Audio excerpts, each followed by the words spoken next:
മഴ കനക്കുന്നു, ഒപ്പം ആശങ്കകളും. മുല്ലപ്പെരിയാർ നമ്മൾ മലയാളികൾക്ക് മഴക്കാലം വരുമ്പോൾ മാത്രം ഓർക്കുന്ന, അല്ലെങ്കിൽ ഓർക്കാൻ ഇഷ്ടപ്പെടുന്ന ഒരു പ്രത്യേകതരം വികാരമാണ്. എല്ലാവരും ഓർക്കുന്നുണ്ടാകും, ഇതിനു മുമ്പ് മുല്ലപ്പെരിയാർ വിഷയം ആളിപ്പടർന്ന് ജനങ്ങൾ തെരുവിലേക്കിറങ്ങുന്ന ഒരു സമയം വന്നു. ട്വീറ്റുകളും പോസ്റ്റുകളുമെല്ലാം ബാൻ ചെയ്യുന്ന ജനക്കൂട്ടം പരിഭ്രാന്തരായി നീതി തേടിയിറങ്ങുന്ന ഒരു സമയം വന്നപ്പോഴാണ് ഹേമ കമ്മിറ്റി റിപ്പോർട്ട് വരുന്നത്.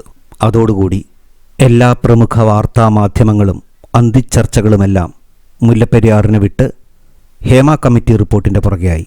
ഒടുവിൽ ജനങ്ങളും മുല്ലപ്പെരിയാറിനെ മറന്ന് ഹേമ കമ്മിറ്റിക്ക് പുറകെയായി. ഈ കഴിഞ്ഞ വർഷം മുല്ലപ്പെരിയാർ ഏറ്റവും കൂടുതൽ ചർച്ച ചെയ്യപ്പെടാനായിട്ട് വേറൊരു പ്രധാനപ്പെട്ട ഒരു കാരണം കൂടിയുണ്ട്. കേരളത്തിലെ വയനാട്ടിൽ മുണ്ടക്കൈ ചൂരൽമലയിൽ സംഭവിച്ചിട്ടുള്ള പ്രകൃതി ദുരന്തമാണ് അതിലേറ്റവും പ്രധാനപ്പെട്ടത്. കേരളം നടുങ്ങി വിറച്ചു, ലോകം മുഴുവനും കണ്ണീരിലാണ്ടു. അപ്പോഴാണ് പ്രബുദ്ധ മലയാളികൾ ഓർത്തത്, ഇതിനേക്കാളും 10,000 മടങ്ങായിരിക്കും മുല്ലപ്പെരിയാറിന് എന്തെങ്കിലും സംഭവിച്ചാൽ ഉണ്ടാകാവുന്ന ദുരന്തം, അപ്രഹരശേഷി.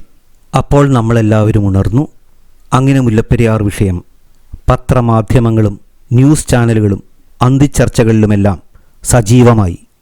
പക്ഷേ ഇതിനൊന്നും അധികം ആയുസ്സുണ്ടായില്ല. ഒരുപാട് ഇഷ്യൂസ് പ്രാധാന്യമുള്ളത് വന്നുകൊണ്ടേയിരുന്നു.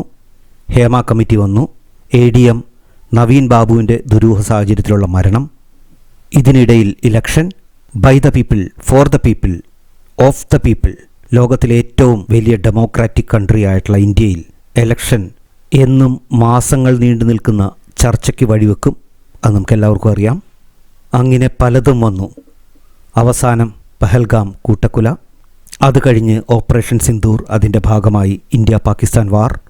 ഇതിനിടയിൽ എവിടെയോ, ഈ തിരക്ക് പിടിച്ച ജീവിതത്തിനിടയിൽ മലയാളിയുടെ മനസ്സിലെങ്ങോ മറവിയുടെ പൊടി പിടിച്ച അന്ധകാരത്തിലെവിടെയോ മുല്ലപ്പെരിയാർ ഇന്നും നിറം മങ്ങിയ ഒരു രേഖാചിത്രമായി അവശേഷിക്കുന്നു.